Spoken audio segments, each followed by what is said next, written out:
রাজনগর গ্রামের কৃষক কান্তি গোপাল দেবনাথ তিনি জানান বেবিকর্ন চাষে তিনি কৃষি দপ্তরের পক্ষ থেকে প্রয়োজনীয় সহযোগিতা পেয়েছেন। যুবরাজনগর কৃষি তত্ত্বাবধায়ক সহ দপ্তরের অন্যান্য কর্মীরা সবসময় তদারকি করেছেন তার চাষাবাদের উপর। তার সুবাদে তার চাষ করা জমিতে বেবিকর্নের আশানুরূপ ফল হয়েছে। কান্তিবাবু জানালেন, সরকারি প্রকল্পে 5 হেক্টর জমিতে বেবিকর্ন চাষ করার লক্ষ্যমাত্রা থাকলেও তিনি নিজ উদ্যোগে প্রায় 6.5 হেক্টর জমিতে বেবিকর্ন চাষ করেছেন। দপ্তরের পক্ষ থেকে সময় মতো সার বীজ পেয়েছেন।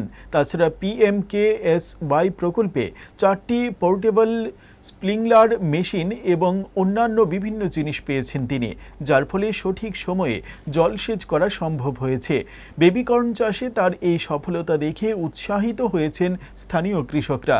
আগামী দিনে গ্রামে অন্যান্য যারা কৃষক রয়েছেন তারাও বেবিকর্ন চাষে আগ্রহী হবেন বলে তিনি আশাবাদী।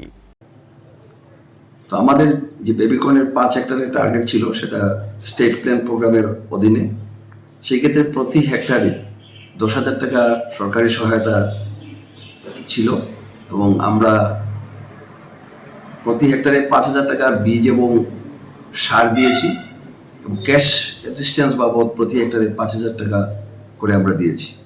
সেই হিসাবে কান্তিগোপাল বাবুকে আমরা 5 হেক্টরের জন্য 25,000 টাকা আর্থিক সহায়তা করেছি ক্যাশ অ্যাসিস্ট্যান্স হিসাবে।